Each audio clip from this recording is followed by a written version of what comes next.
Soyez les bienvenus sur le repère des motards.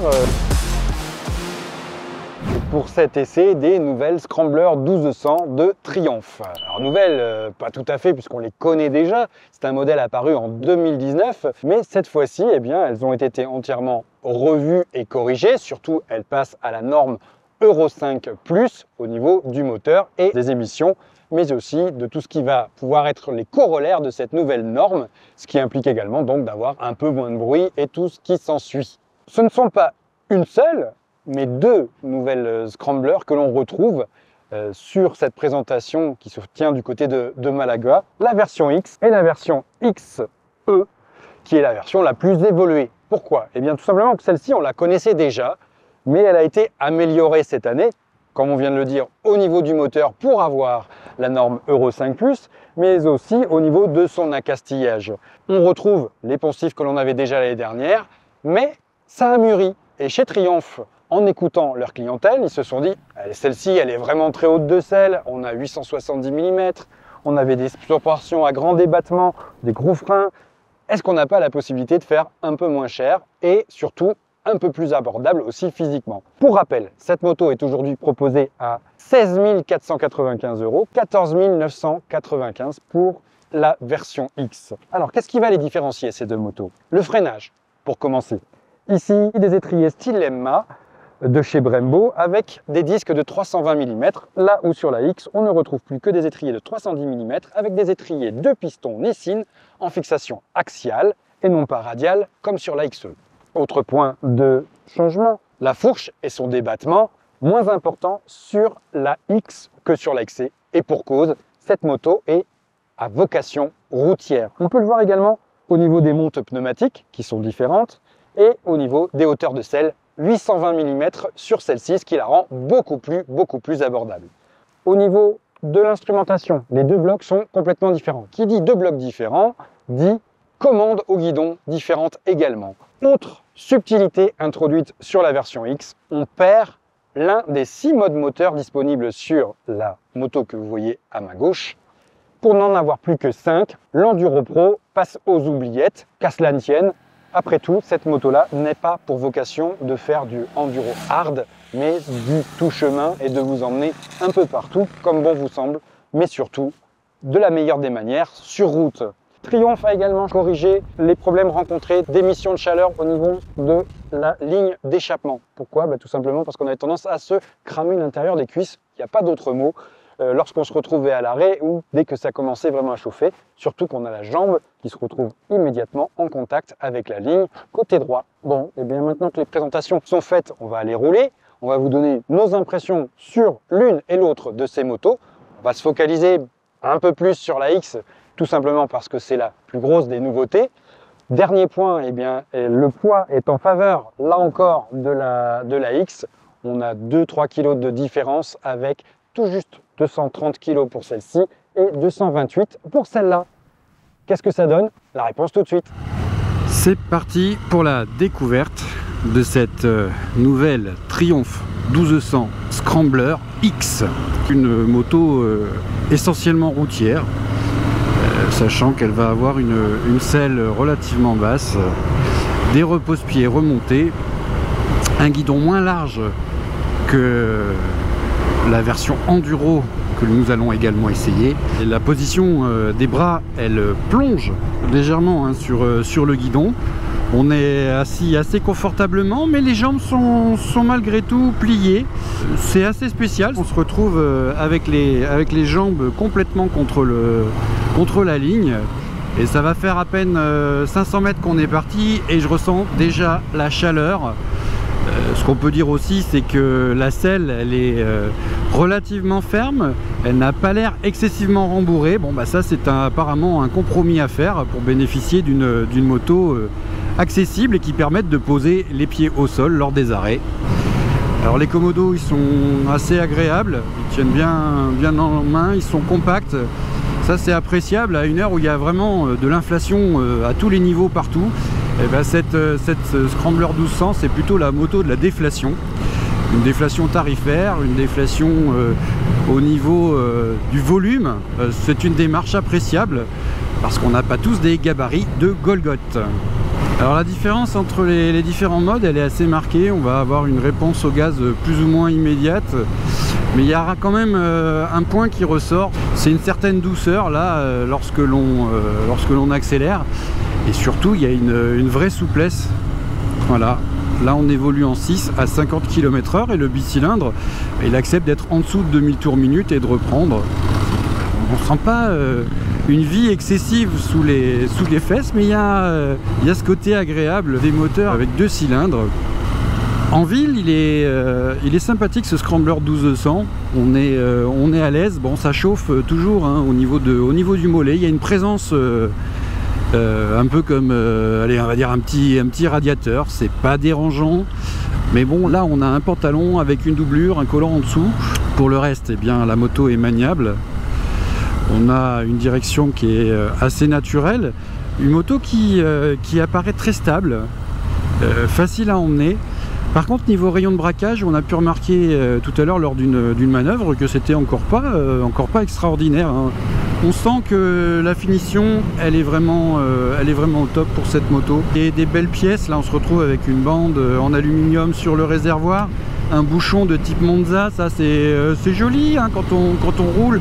Ce qu'on a sous les yeux, ça participe du plaisir hein, de prendre la route et d'aller quelque part. Allez, on chatouille un peu le levier droit, ça répond immédiatement. C'est un toucher de frein qui est dans la moyenne, on va dire, hein. Ça relève pas. Si on freine en courbe, on voit que ça bronche pas, le guidon ne bouge pas. Quant à l'arrière, c'est pareil. Même si on est un peu brouillon, un peu souillon, on sent que l'ABS il intervient et qu'il permet vraiment de conserver toute la trajectoire qu'on a voulu inscrire sans venir perturber de quelque manière que ce soit l'appui sur la pédale. Donc là, l'ensemble est vraiment cohérent. On a quelque chose d'assez feutré hein, quant à l'intervention de l'assistance. On est en rythme balade, on balance tranquillement la moto d'un angle à l'autre. Quand les petites bosses arrivent, elles sont bien absorbées par l'amortissement. C'est pas trop souple. Surtout, ce qu'on apprécie, c'est que ça rebondit pas. Allez, on relance en sortie d'agglomération. Voilà, c'est à 3500 tours minute que ça commence vraiment à causer. Ça relance plutôt bien. Il y a peut-être un léger temps à la remise des gaz. Ça peut être lié aussi bien au ride-by-wire qu'à la gestion de l'injection. On va voir ce que ça donne au-dessus de 7000 tours. On est à 70 en deuxième, à 5000 révolutions minute. Voilà, on accélère. C'est sympa. Par contre, le rupteur il intervient très très vite, hein. On sent qu'à partir de 6000 tours, ça fait 6, 7, 8. Hop, hop. C'est pas trop sportif, c'est conforme à ce qu'on peut attendre d'un trail routier, d'un scrambler. La boîte elle est douce, hein. On arrive à passer les rapports à la volée sans débrayer, c'est pas mal. Trouver un autre moyen de mettre à contribution le contrôle de traction, ça s'appelle mettre poignet dans le coin. Et on constate que la roue avant a tendance à vouloir se lever, mais que l'anti-patinage ne la laisse pas faire. C'est-à-dire qu'il régule bien aussi et que quelque part il fait office d'anti-wheeling. Sans contrôle de traction, elle est agréable aussi. Les relances sont franches, on trouve que le grip est plus que satisfaisant ici. Alors la première elle pousse à 76 km/h, la deuxième à 105, la troisième à 140. Donc on a un premier rapport qui est assez long. Alors sans contrôle de traction, si on met poignet dans le coin, on va voir ce que ça donne. Ça lève tout seul, voilà, tout simplement. Un petit coup de gouache, donc on pourra pas dire qu'il en manque, mais le couple il est vraiment très présent. On sent juste, voilà, cette zone là, quand on accélère juste avant 4000 tours, c'est pas la plus nerveuse ni la plus coupleuse. Il y a un très petit palier que là dans l'exercice on met en en lumière, mais sinon il est vraiment peu gênant, et surtout il se trouve à des régimes auxquels on ne va pas stagner dans une utilisation courante. Quand on est entre 2 et 3 000 tours minute, là on a un échappement qui est un peu plus expressif, qui donne de bonnes sensations auditives, sans jamais fatiguer l'oreille. Alors, dans les petites portions sinueuses, comme ça, on va pouvoir mettre à l'épreuve la garde au sol.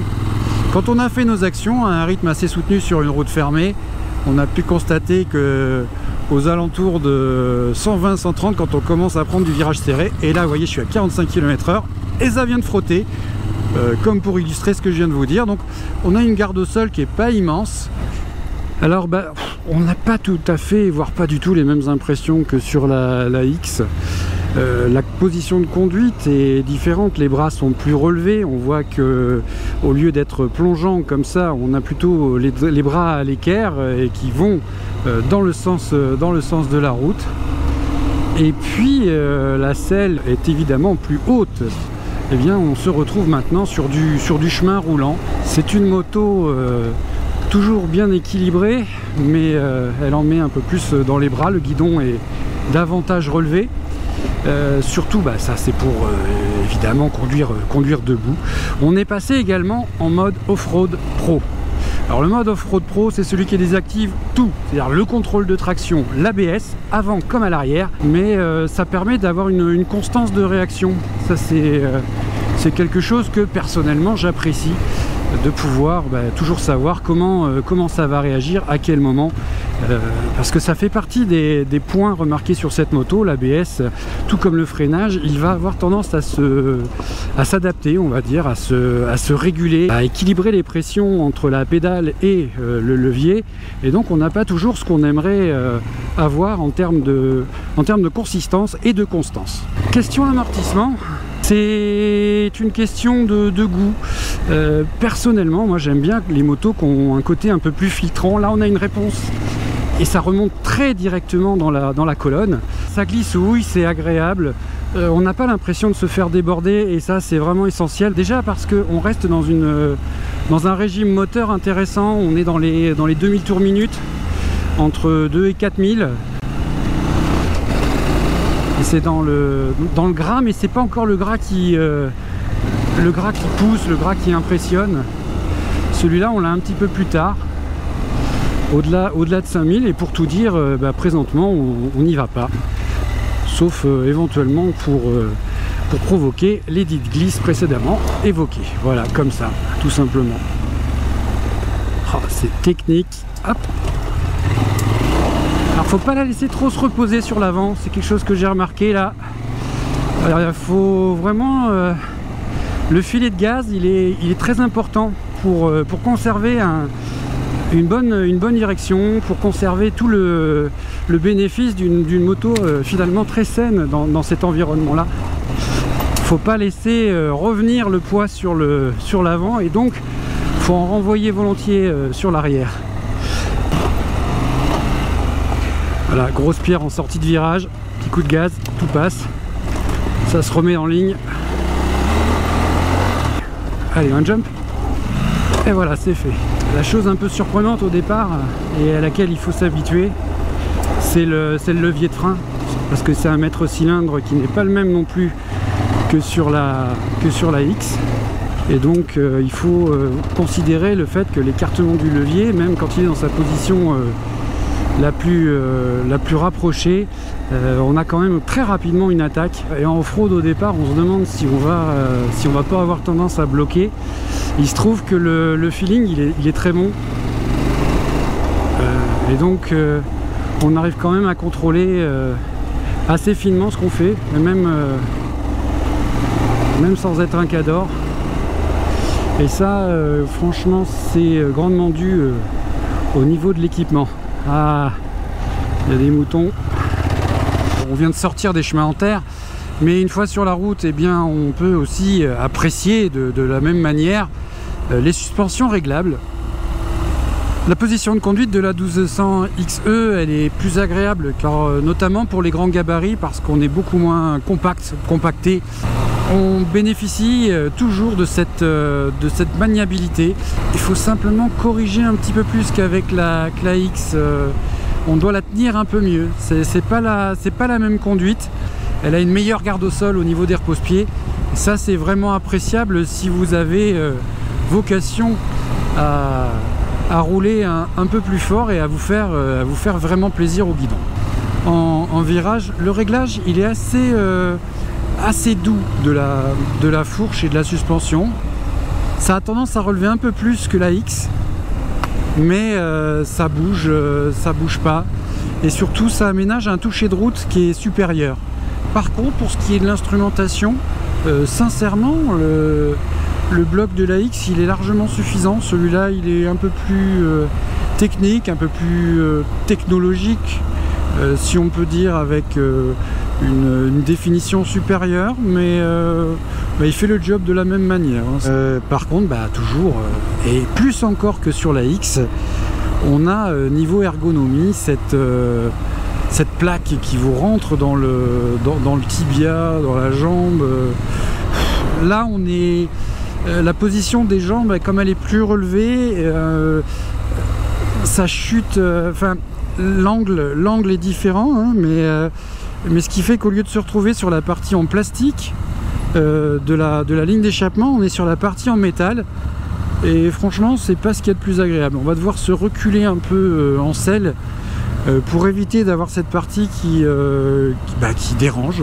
On vient de rentrer avec la XE, donc cette version avec les suspensions réglables, les grands débattements. C'est en gros les châssiers de la famille, hein, celle qui a bien profité, celle qui a bien mangé de la soupe. Mais c'est normal aussi parce que c'est l'aînée. Elle existe depuis 2019 au catalogue, alors que celle-ci vient d'arriver en 2024 au catalogue Triumph. Qu'est-ce qu'on peut dire de ces deux motos? Eh bien que ce sont de très bonnes compagnes pour la route. Restera à savoir évidemment quel caractère vous souhaitez exploiter et leur donner. Ce qui est modulable notamment au travers des modes moteurs qui sont disponibles sur les deux, 6 ici, 5 là, mais pour le reste, eh bien, ce sera la poignée droite qui va décider pour vous. La poignée droite est bien entendu le moteur, hein, donc le bloc de 1200 cm3 développé par Triumph, et donc un bicylindre qui est particulièrement asymétrique comme nous l'avons déjà remarqué lors de notre essai. Ce sera d'ailleurs l'un de ses principaux défauts, ça va être sa forme, qui ne conviendra pas à tout le monde, à la fois à droite avec la manière dont il rentre dans la jambe, le genou, et dont il peut gêner, quelle que soit la moto, plus encore sur la XE, et au niveau du carter, le carter gauche qui, lorsque l'on souhaitera avancer un peu les pieds, ou si l'on chausse plus de 42, 43, 44, voire 45, eh bien on aura les pieds qui seront gênés par la présence de ce carter assez proéminent à gauche. On va trouver que la selle est un peu ferme, alors on verra ça sur longue distance, mais les suspensions sont suffisamment agréables, tout comme les pneumatiques, quelles qu'elles soient. On aura la possibilité d'avoir une moto qui sera agréable sur route et qui va filtrer suffisamment les défauts. Un gros avantage tout de même sur la XE pour des suspensions de meilleure qualité, entièrement réglables à l'avant comme à l'arrière, et qui vont offrir un toucher de route supérieur. Alors, il y aura aussi un réglage différent. Le réglage, il est plus souple sur celle-ci, tout en ayant une certaine fermeté au niveau du ressenti lorsque l'on va être sur les revêtements goudronnés. Ça va pas du tout être la même école. Finalement, celle-ci est très agréable et celle-là va demander un peu plus de temps d'adaptation et probablement quelques réglages pour être totalement à votre main. Pour le reste, eh bien, mis à part les instrumentations, qui vont différer, avec une petite préférence, cela dit, pour celle de la X, eh bien on se retrouve avec une moto particulièrement agréable à exploiter. Les commodos de celle-ci ne sont pas forcément les plus sympathiques. La simplicité, ça a du bon, comme le démontre cette X. Alors la X, eh bien, elle va avoir quand même beaucoup d'avantages, notamment son tarif, puisqu'elle est placée sous la barre des 15 000 €, alors que sa grande sœur, elle, même si son prix baisse, reste dans les environs de 16 500 €. Dernier point enfin, on sait que vous aimez bien au repère des motards savoir ce qu'il en est de la selle passager. Eh bien on a pu l'essayer un petit peu, vous vous en doutez, à la forme du pot à l'arrière, à la présence du repose-pied qui va être écarté, c'est pas franchement une moto pour partir en amoureux. ou alors il faudra vraiment être très amoureux. C'est dommage parce que par ailleurs, le moteur est capable de tout à fait s'en sortir en solo, en duo ou en chargé. Mais alors vraiment, d'avoir une position avec une jambe écartée, l'autre rapprochée, c'est pas ce qu'il y a de plus sympathique sur les longues durées. Bien, si vous souhaitez souscrire à nos vidéos et toujours bénéficier de nos avis et conseils éventuellement, inscrivez-vous. Nous serons toujours heureux de vous accueillir. Pour le reste, nous vous invitons à lire l'article complet sur le site et nous espérons vous retrouver très bientôt. À la prochaine fois!